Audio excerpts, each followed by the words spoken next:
I don't remember ever blowing out candles. Birthdays in my house weren't for me.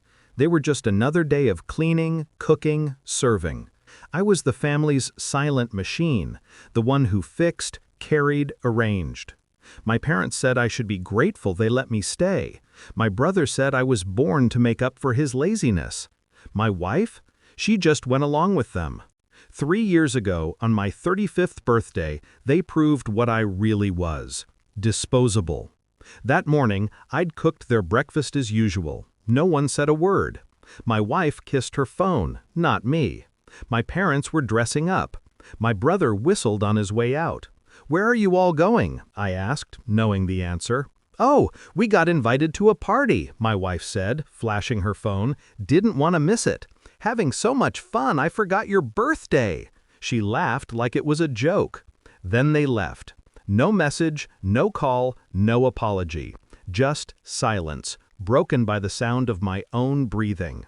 That was the night I stopped being their slave. The next morning, I packed one small suitcase and walked out.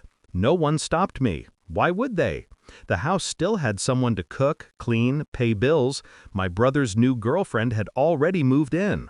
For 3 years, I disappeared.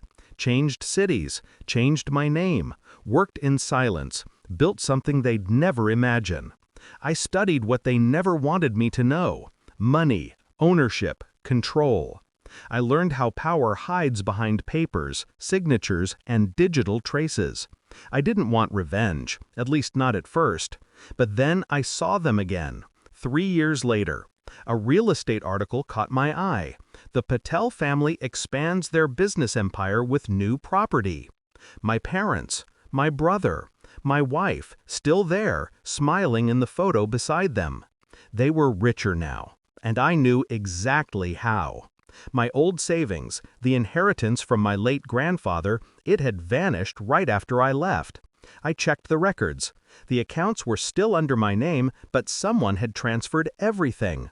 My signature forged. They didn't just forget my birthday, they erased me. That night, I began to write. Not letters, plans. I reactivated the old family business account, the one still linked to my name. They never bothered to close it. They were using it for transactions, laundering money through it. Amateur mistake. Over 6 months, I gathered evidence quietly: duplicate documents, bank transfers, legal proof. I became a ghost in their system, invisible but watching every move. Then I built a company under a new identity. Small at first, but legitimate.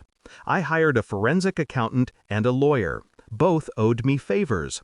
We crafted one perfect strike. I wasn't going to destroy them. I was going to make them destroy each other. My company offered my brother's business a silent partnership, under a false name. A lucrative deal. He took it instantly, greedy as ever. Then I began leaking information anonymously to the tax authorities about irregularities in his business accounts. Not false ones, real ones. Within weeks, their accounts were frozen. My father panicked. My mother blamed my brother. My wife tried to mediate, her usual performance. But I made sure the authorities found one critical link. All the illegal transactions were tied to my forged signature. And then came the audit. They called me, the forgotten one, begging for help. "You're the only one who can explain this, son," my father said. "It's your name on those accounts." I agreed to meet. The cafe was quiet when they arrived. My wife looked older, her charm dulled by stress. My brother avoided eye contact. My parents tried to act authoritative, but their voices trembled. "You set this up," my brother said accusingly, "didn't you?" I smiled. "No, I just followed the money. My money." My wife's face went pale. "You knew?" "I knew the night you forgot my birthday," I said calmly. "It wasn't about a date, it was about what I meant to you."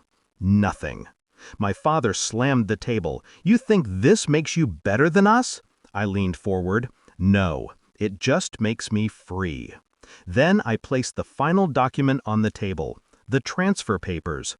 Their company shares, quietly bought through proxies. Every bit of their property now legally mine. They didn't read it at first. They didn't believe it, until the lawyer standing beside me confirmed it. Their faces fell, like walls collapsing. The authorities finished what I started. The forged documents, the fraud, the tax evasion, all on record. My brother was charged. My parents' accounts were seized. My wife? She begged to see me one last time. I agreed. She met me at the same cafe, same table. She looked at me like she didn't know who I was. "I loved you," she said weakly. "No," I said, "you loved the servant I used to be." She cried. I watched. Then I stood up. It's been 6 months since then. I own everything they built with my money. I live in silence, peace, and power. They live in courtrooms and debt.